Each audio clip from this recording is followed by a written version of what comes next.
नमस्कार, मैं धर्मेंद्र कुमार प्रगति क्लासेस के YouTube चैनल में सभी का बहुत बहुत धन्यवाद। सबसे पहले नए वर्ष की आप सबको बहुत बहुत शुभकामनाएं।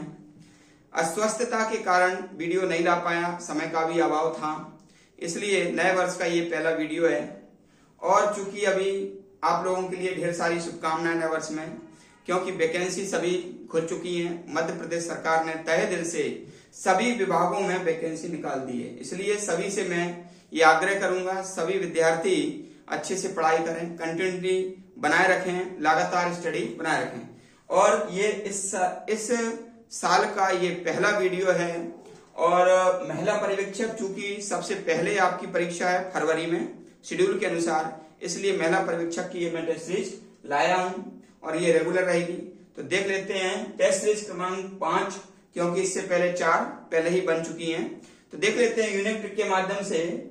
सबसे पहला प्रश्न है, प्लाज्मा में पाए जाने वाले उत्सर्जी पदार्थ कौन से हैं? ठीक है, तो जो प्लाज्मा है, ठीक है, प्लाज्मा में पाया जाने वाला जो उत्सर्जी पदार्थ होता है वह होता है यूरिया एवं यूरिक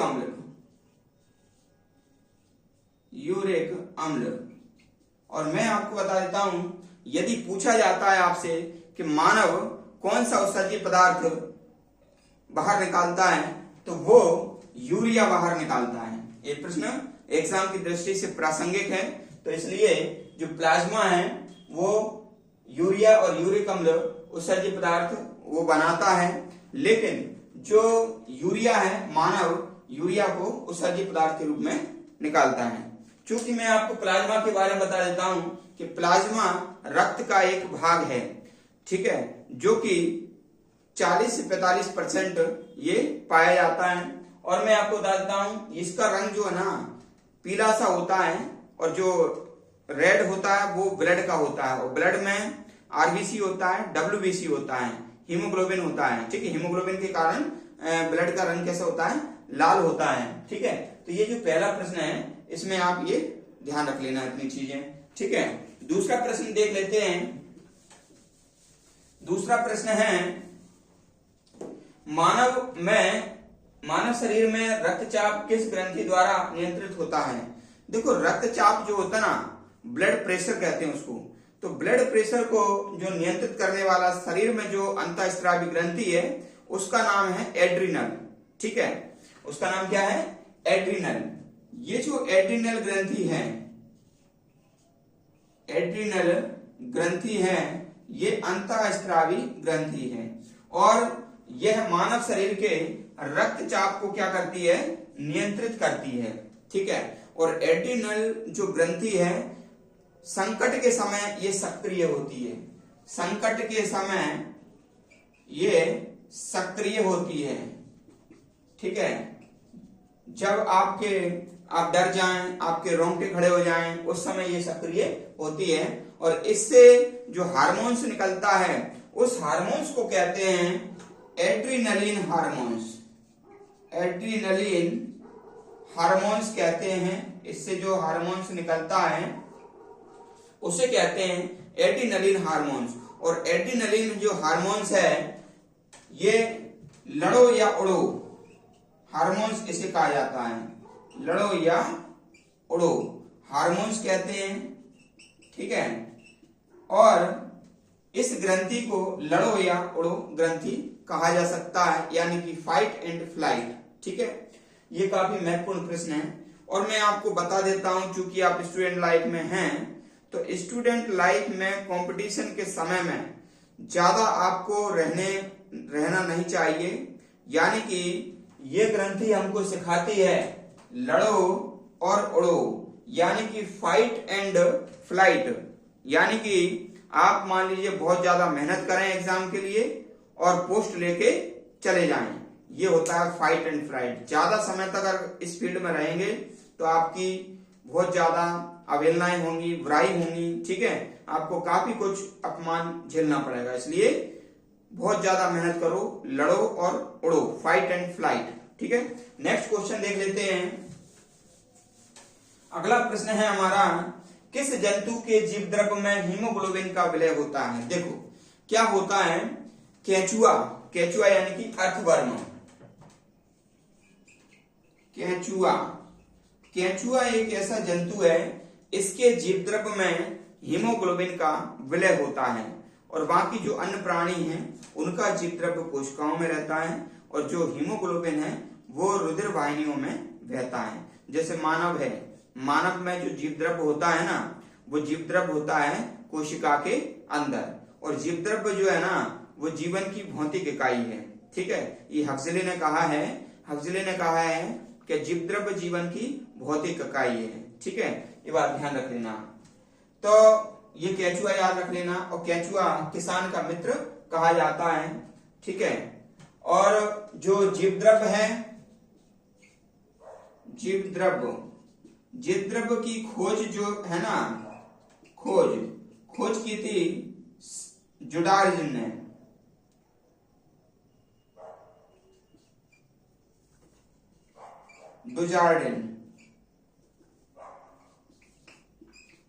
डुजार्डिन ने इसकी खोज की थी और इसको नाम दिया था सारकोड। नाम क्या दिया था? सारकोड दिया था। और जीवद्रव्य नाम किसने दिया था? पुरकिंजे ने इसको जीवद्रव्य नाम दिया था। और जीवद्रव्य को भौतिक इकाई किसने माना था? भौतिक इकाई माना था हेक्सले ने। भौतिक इकाई किसने माना था? हेक्सले ने। और जीवद्रव्य कोशिका के अंदर रहता है। ठीक है, लेकिन केचुआ में जीवद्रव्य में हीमोग्लोबिन का विलय होता है। ठीक है, तो जीवद्रव्य के बारे में इतना याद रख लेना। जीवद्रव्य नाम दिया था किसने? पुरकिंजे ने। जीवद्रव्य की खोज की थी किसने? डुजार्डिन ने। उसको नाम क्या दिया था? सारकोड। जीवद्रव्य को जीवन की भौतिक इकाई, जीवन की भौतिक इकाई किसने माना था? हेक्सले ने। काफी महत्वपूर्ण प्रश्न है ये महिला पर्यवेक्षक के लिए। ठीक है, अगला प्रश्न देख लेते हैं। अगला प्रश्न है स्पिग्नोमेनोमीटर क्या है? तो मैं आपको बता दूं, जब रक्तचाप बढ़ जाता है तो डॉक्टर इस रक्तचाप को मापने के लिए स्पिग्नोमेनोमीटर का प्रयोग किया जाता है। और जो रक्तचाप होता है ना वो 120/80 mmHg होता है। ठीक है, इसको कहते हैं सिस्टोल और इसको कहते हैं डायस्टोल। ठीक है ना। और mmHg का मतलब होता है मिलीमीटर पारा। ठीक है, mmHg का मतलब क्या होता है? मिलीमीटर पारा। तो ये संतुलित अवस्था रहती है 120/80। ठीक है, स्पिग्नोमेनोमीटर के द्वारा ये मापा जाता है। ठीक है, आगे बढ़ते हैं। अगला प्रश्न है रुधिर में पाए जाने वाले अकार्बनिक पदार्थ कौन से हैं? तो मैं आपको बता देता हूं, रुधिर में पाए जाने वाले जो अकार्बनिक पदार्थ होते हैं वो NaCl हैं और NaHCO3।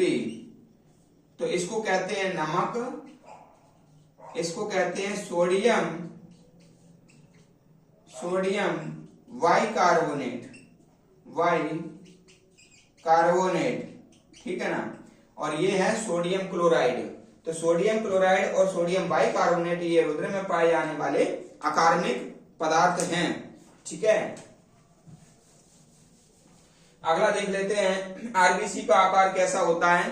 तो आरबीसी का आकार होता है उभय अवतल। कैसा होता है?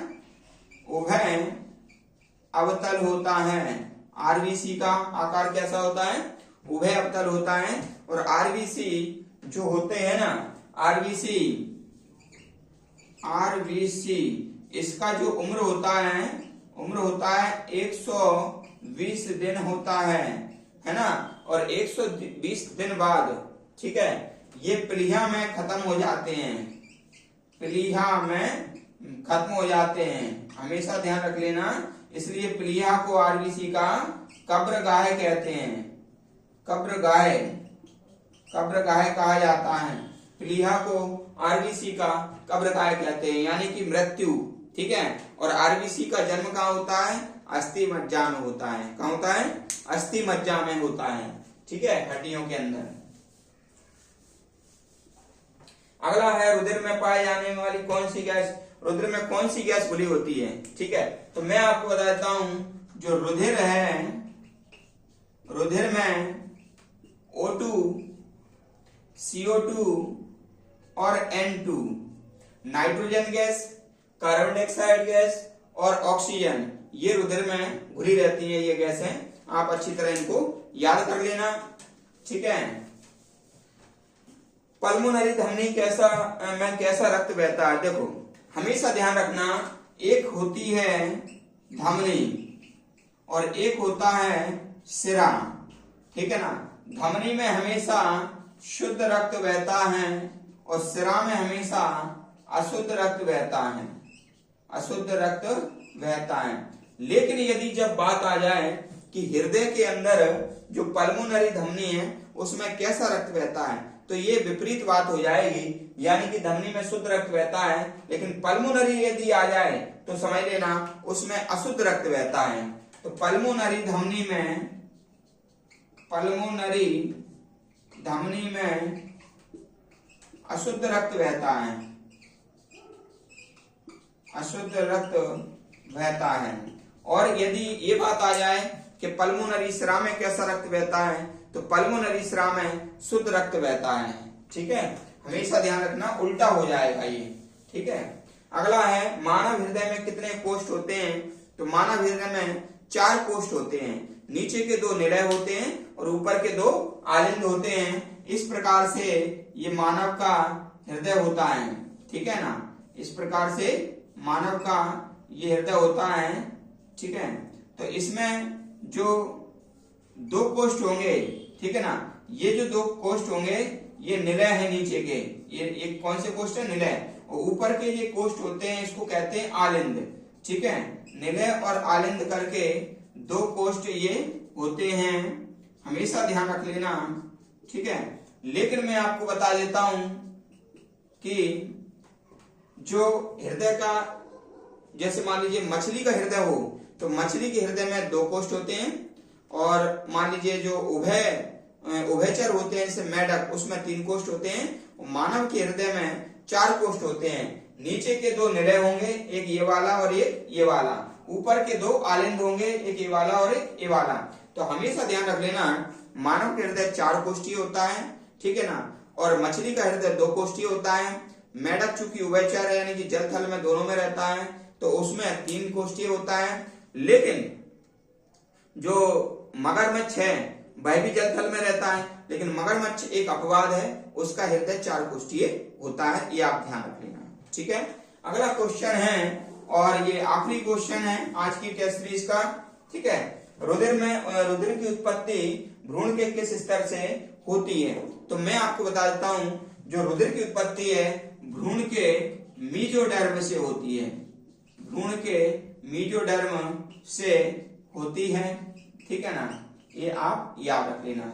हाँ, एक बात और मैं आपसे पूछना चाहता हूं कि जो आज का मैं इस टेस्ट सीरीज में प्रश्न आपके लिए देता हूं, तो वह मैं ये बता रहा हूं कि मान लीजिए लाल रुधिर कणिकाएं हैं, आरबीसी, जो लाल रुधिर कणिकाएं हैं उसका अन्य नाम क्या है, अन्य नाम क्या है, ये आप बताएं।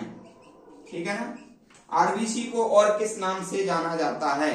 देखते हैं सबसे पहले आंसर कौन